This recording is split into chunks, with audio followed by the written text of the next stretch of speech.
हमें उस जानवर से बचा लीजिए दरोगा साहब, वो हमें चैन से जीने नहीं दे रहा। हुजूर, वो इंसान के रूप में भेड़िया है, उसके दिल में दया बिल्कुल भी नहीं है। वो लूटपाट ऐसे करता है जैसे लूटपाट करना उसके लिए खेल हो। आखिर वो है कौन जिससे आप दोनों इतना डर रहे हैं, और उसने आपके साथ क्या किया है? हुजूर, वो जानवर से भी बदतर है। वो एक लुटेरा है। वो इतना बेरहम है कि दर्द भरी चीखें सुनकर भी वो हंसता है। वो अब तक 7 कत्ल कर चुका है। अब वो हम दोनों के पीछे पड़ा है। हम दोनों व्यापारी हैं और व्यापार के सिलसिले में हमें दूर राज्यों में जाना पड़ता है, लेकिन पिछले कुछ दिनों से जैसे ही हम माल लेकर निकलते हैं, रास्ते में वो हमें लूट लेता है। हुजूर, हम दोनों आपके पास बड़ी उम्मीद लेकर आए हैं। अब आप ही हमारा आखिरी सहारा हो। आप हमें उससे बचा लीजिए, नहीं तो हमें व्यापार बंद करके घर में बैठना पड़ेगा। अब आपको चिंता करने की जरूरत नहीं है, अब उसे चिंता करने की जरूरत है। आप दोनों की सुरक्षा के लिए मैं सिपाही दीनू को आपके साथ भेज रहा हूँ। आपका बहुत बहुत धन्यवाद दरोगा साहब। दीनू, इधर आओ।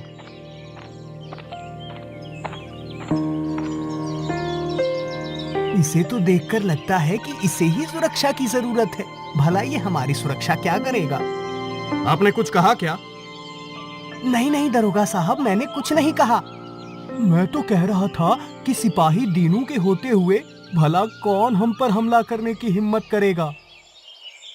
भाई जल्दी निकल चल यहाँ से, अगर वो आ गया तो उससे बचना मुश्किल होगा। हाँ, तू सही कह रहा है। तुम दोनों डर क्यों रहे हो? मैं हूं ना। अगर वो यहाँ आया तो उसकी खैर नहीं, लाठी घुमा के। कौन है जिसने रास्ते में बैलगाड़ी खड़ी कर दी है? ये बैलगाड़ी किसकी है? कोई है यहाँ? जल्दी से इसे रास्ते से हटाओ। तुम तीनों जल्दी से बैलगाड़ी को रास्ते से हटाओ, नहीं तो मैं तुम्हें हवालात में बंद कर दूंगा, लाठी घुमा के। अच्छा, तो तुम इस हवलदार को लाए हो अपनी सुरक्षा के लिए। अब बोलो, तुम तीनों क्या कर लोगे? तुम्हें क्या लगा था अगर तुम इस सिपाही को अपने साथ लाओगे तो मुझसे बच जाओगे? अगर तुम अपने साथ पूरी फौज भी लाते ना, तब भी तुम दोनों मुझसे नहीं बच सकते थे। हमें माफ कर दो, हमें कुछ मत करना। तुम्हें जो चाहिए ले जाओ, लेकिन हमें यहाँ से जाने दो। वो तो मैं लूंगा ही, लेकिन तुमने जो किया है तुम्हें उसकी सजा भी दूंगा, ताकि आगे से तुम ऐसी हरकत दोबारा न करो। तुम क्या करोगे हमारे साथ? वो तो तुम्हें थोड़ी देर में पता चल ही जाएगा। पहले मैं जो करने आया हूं वो तो कर लूं। अपना काम तो हो गया। बाला, अब तो इन दोनों के पूरे कपड़े उतार ले। जब ये दोनों बिना कपड़ों के अपने घर जाएंगे, तब इन्हें पता चलेगा कि खुद को होशियार समझने का क्या नतीजा होता है। और इस सिपाही का क्या करना है सरदार? इससे मेरी कोई दुश्मनी नहीं है, इसे कुछ भी नहीं करना। छोड़ दे। बस, अब और कुछ मत उतारना। बाला, तू रुक क्यों गया? इसके शरीर पर एक भी कपड़ा नहीं रहना चाहिए। काका, तुम अपने घर जाओ, हमें से कोई भी तुम्हें कुछ नहीं करेगा। बहुत साल हो गए मैंने इस गांव की तरफ देखा भी नहीं। जब पिछली बार मैंने इस गांव को लूटा था, तब गांव वालों के पास बहुत माल था। अब तक तो इनके पास पहले जितना माल जमा हो गया होगा। जाओ और गांव वालों से सारा माल लूट कर मेरे पास ले आओ। और याद रहे, लूट पाट करने के बाद वही करना जो अब तक करते आए हो।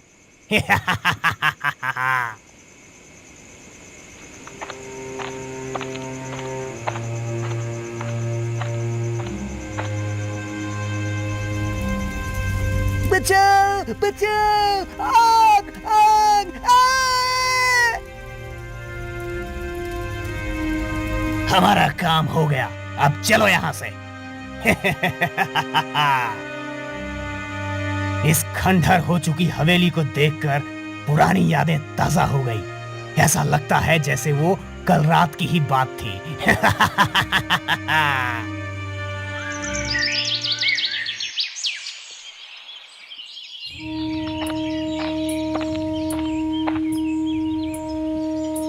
ये सब किसने किया?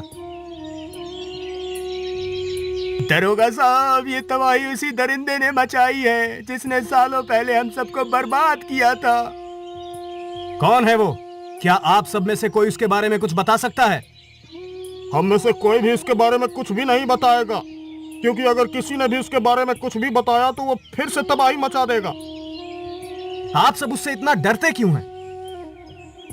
हम सब उससे इसलिए डरते हैं क्योंकि वो जानवर है, और पिछली बार भी हमने उसकी शिकायत की थी, लेकिन उसका अंजाम ये हुआ कि उसने गांव में कत्लेआम मचा दिया।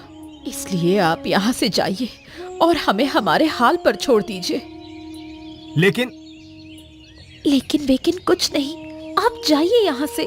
हम में से कोई भी उनके बारे में कुछ नहीं बोलेगा।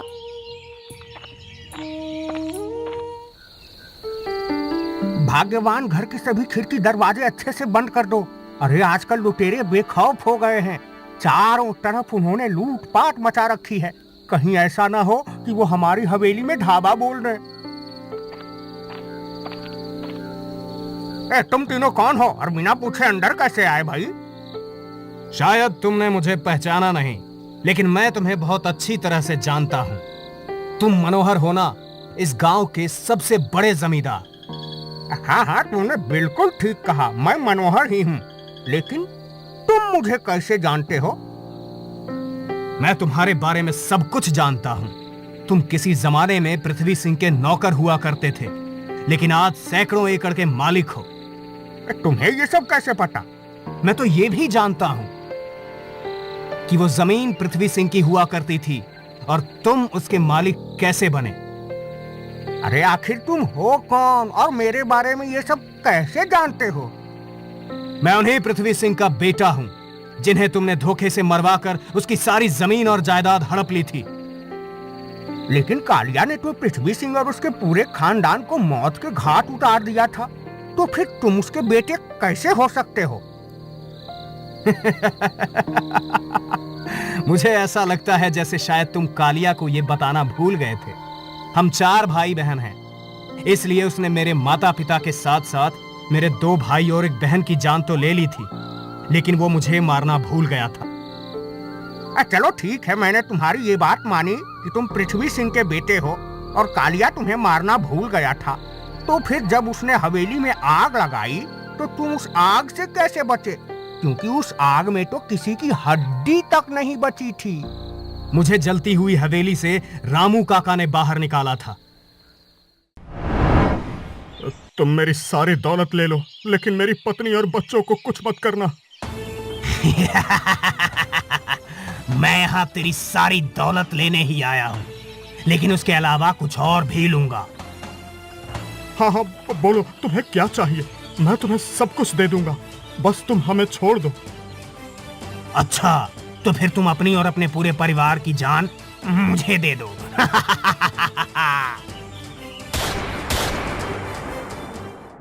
हे भगवान, ये क्या हो गया? मुझे अब छोटे मालिक की जान बचानी होगी।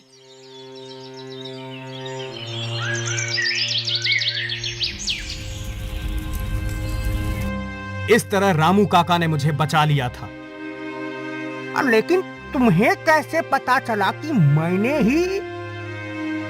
मैंने अपने माता पिता और भाई बहनों की हत्या में शामिल 8 लोगों को मौत की नींद सुला चुका हूं। अब बस एक और आदमी बचा है, उसे मार दूं, फिर उन सभी की आत्मा को शांति मिलेगी।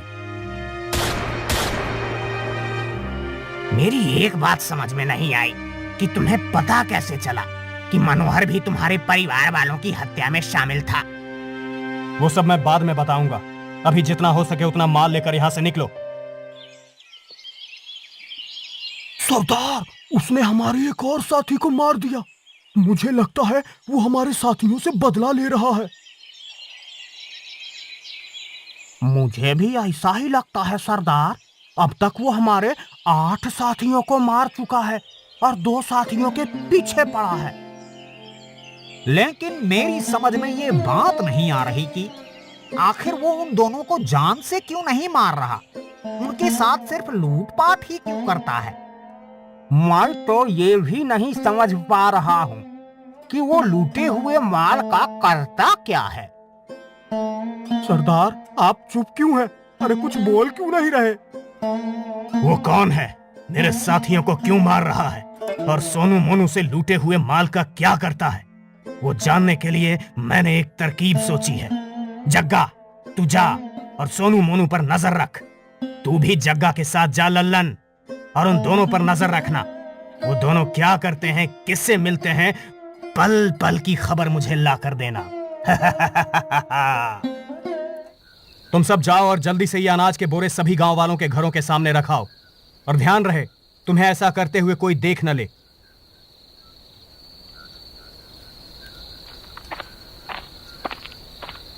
बस कुछ दिनों की और बात है, फिर मैं उस दरिंदे तक पहुंच जाऊंगा जिसने मुझे ये जानवर बनने पर मजबूर किया।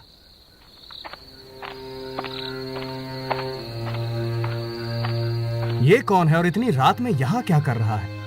कहीं ये वही डाकू तो नहीं? कपड़ों से तो ये डाकू ही लगता है।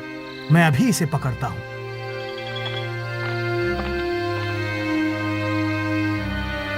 बहुत दिनों से तेरी तलाश थी, आज आया है मेरी पकड़ में। तुझे बड़ी हंसी आ रही है। थाने ले जाकर तेरी सारी हंसी रोने में बदलना दी तो मेरा नाम दरोगा सिंह नहीं। मुझे छोड़ दो, नहीं तो इसका अंजाम बहुत बुरा होगा। मेरे जीते जी तुम इस गांव के लोगों पर जुल्म नहीं कर सकते। सरदार, इसे लगता है कि इस गांव में लूटपाट हमने की है, इसीलिए तो ये दरोगा तुम्हें पकड़ रहा है। लगता है इसे सच्चाई के बारे में कुछ पता नहीं है। तो चलो इसे सच्चाई दिखा ही देते हैं। जिसने ये गांव जलाया है और जिसकी तलाश तुम कर रहे हो, उसी ने मेरा ये घर भी जलाया है। मैं तो गांव वालों की मदद कर रहा था। अगर तुम में हिम्मत है और तुम सच में उसे पकड़ना चाहते हो तो मेरी मदद करो, क्योंकि मैं भी सालों से उसे ढूंढ रहा हूं, लेकिन वो आज तक मेरे हाथ नहीं आया। मैंने उसके साथियों को तो उसके किए की सजा दे दी है, अब सिर्फ वही बचा है। मैं अभी तुम्हें छोड़ रहा हूं, लेकिन अगर तुम दोबारा मेरे सामने आए तो अंजाम बहुत बुरा होगा। कहीं तुम वही तो नहीं जिसकी शिकायत लेकर सोनू और मोनू आए थे? हाँ, मैं वही हूं। अब अगर तुम दोबारा मेरे रास्ते में आए तो मेरे हाथों अगला खून तुम्हारा ही होगा। तुम तीनों ने सही वक्त पर आकर मुझे बचा लिया, नहीं तो वो दरोगा मुझे जेल में ही बंद कर देता। अगर वो दरोगा तुम्हें जेल में बंद कर भी देता तो हम तुम्हें वहां से भी छुड़ा लाते सरदार। हाँ, सही है। तुम तीनों ही मेरे सच्चे साथी जो हो। छोड़ो ये सब बातें, जो हुआ नहीं उसके बारे में बातें करके अपना समय क्यों बर्बाद कर रहे हो? सरदार, तुम ये तो बताओ कि आखिर तुम्हें यह बात कैसे पता लगी कि तुम्हारे परिवार को मरवाने में किन किन लोगों का हाथ था? उस रात रामू काका ने मेरी जान बचाई और मुझे अपने घर ले गए। मनोहर मेरे पिता का सबसे अच्छा दोस्त था। मेरे पिता उसे भाई की तरह मानते थे। ये बात रामू काका अच्छी तरह से जानते थे, इसलिए सुबह होते ही वो उसके घर मदद की उम्मीद लेकर गए। लेकिन उसके घर जाकर उन्हें पता चला कि रात में हुई घटना का जिम्मेदार तो वही है। मनोहर ने अपने 7 साथियों के साथ मिलकर मेरे पिता की जमीन हड़पने की योजना बनाई थी और कालिया को गहनों का लालच देकर उससे ये सब करवाया था। अच्छा, तो रामू काका से तुम्हें पता चला कि तुम्हारे पिता के कातिल कौन कौन हैं? अब बस उनमें से एक और बचा है। अगर वो सही बोल रहा था और उसने उन सभी लोगों की हत्या की है, तब तो फिर वो जानवर के बराबर है। लेकिन वो लोगों की मदद क्यों कर रहा था? और वो सोनू और मोनू को ही क्यों लूटता है? उनके अलावा किसी और को क्यों नहीं लूटता?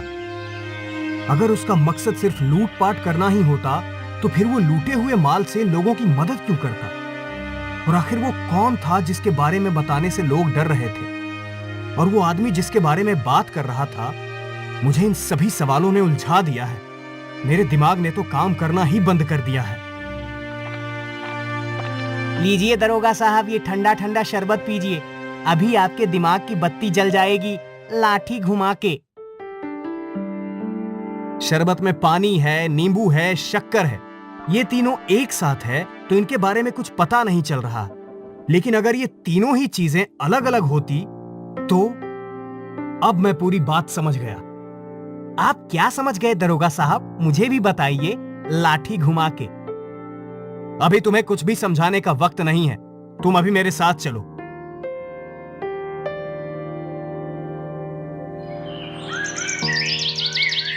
चने ले लो, चने, गरम गरम करारे मसालेदार चने। अरे दरोगा साहब, आप चने क्यों बेच रहे हैं? अच्छा, तो आप चने बेचने का धंधा शुरू कर रहे हैं। तुम चुप रहो और मेरे साथ चने बेचो। ए चने वाले, जल्दी से एक कटोरी चने दे। मुझे भी एक कटोरी चने देना, और ध्यान रहे जैसा तूने कहा है चने गर्मा गर्म और मसालेदार होने चाहिए, नहीं तो तुझे एक पैसा भी नहीं मिलेगा। तुम चिंता ना करो भाई, मैंने जैसा कहा है वैसा ही करूंगा। तू जानता नहीं हम किसके आदमी हैं? अरे भाई, मुझे कैसे पता होगा कि तुम किसके आदमी हो? हम दोनों डाकू कालिया के आदमी हैं, कालिया के। तू जानता है ना उसके बारे में? वो गांव के गांव तबाह कर देता है। अगर तुम इतने महान डाकू के आदमी हो तो तुम यहाँ क्या कर रहे हो?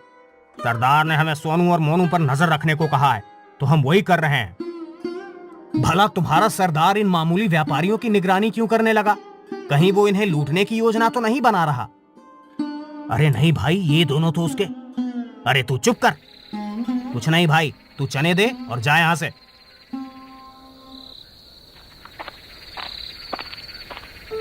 इन दोनों की बातों से इतना तो समझ में आ गया है कि कालिया से सोनू और मोनू का जरूर कोई ना कोई संबंध है। कहीं ऐसा तो नहीं वो दोनों उसी के लिए काम करते हो? ये हो सकता है, तभी वो उन दोनों के पीछे पड़ा है। अगर ऐसा है तो वो जरूर उनके पीछे एक बार फिर आएगा। मुझे अब इन दोनों से बचकर सोनू और मोनू पर नजर रखनी होगी।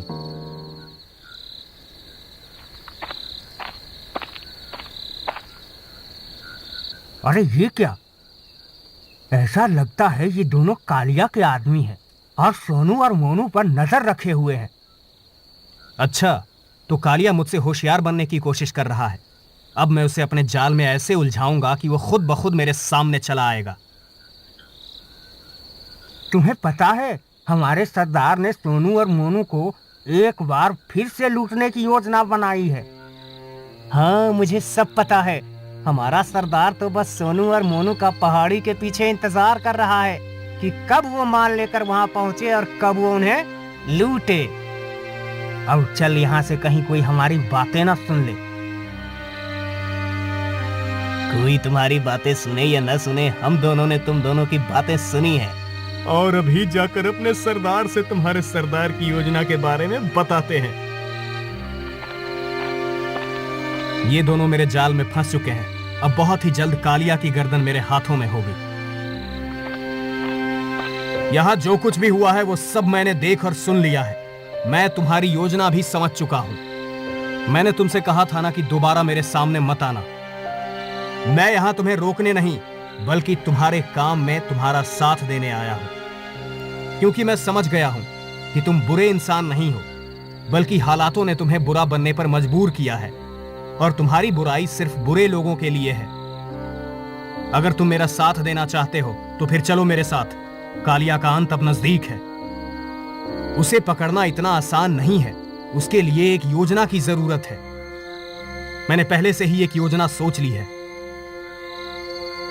ये योजना बहुत अच्छी है। अब कालिया हमसे नहीं बच सकता। सरदार, वो सोनू और मोनू को पहाड़ी के पीछे लूटने की योजना बना रहे हैं।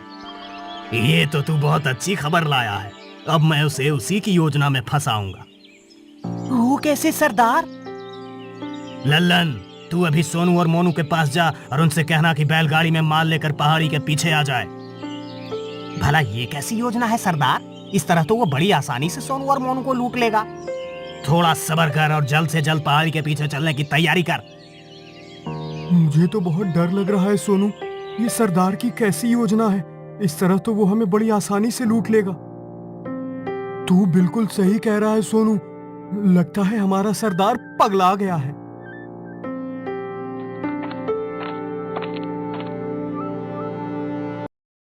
सारा माल हमारे हवाले कर दो और अपनी जान बचाकर यहां से भाग जाओ, नहीं तो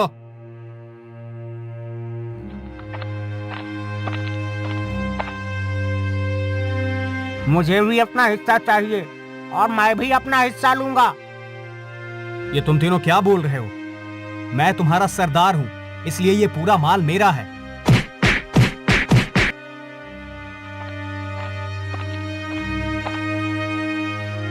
वो तू है जिसने मेरी नाक में दम कर रखा था। तूने बिल्कुल सही पहचाना। तेरी मौत तेरे सामने खड़ी है, तो तू मरने से पहले ये बता कि तू कौन है और तूने मुझसे दुश्मनी मोल क्यों ली।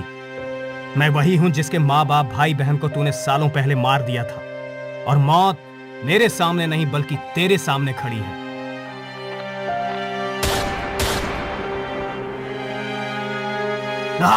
तू कहां से आया है? तुझे क्या लगा था तूने मुझे अपने जाल में फंसाया है? नहीं, मैं तेरे जाल में नहीं बल्कि तू मेरे जाल में फंसा है। अब मैं तुझे वैसे ही मारूंगा जैसे तूने मेरे परिवार वालों को मारा था। अब तू तड़प तड़प कर मरेगा और तेरे साथी भी। खुद को कालिया के सामने कमजोर दिखाकर उसे लापरवाह होने पर मजबूर करने की तुम्हारी योजना बहुत अच्छी थी, लेकिन तुमने कैसे पता लगाया कि मैं नहीं बल्कि कालिया बुरा है?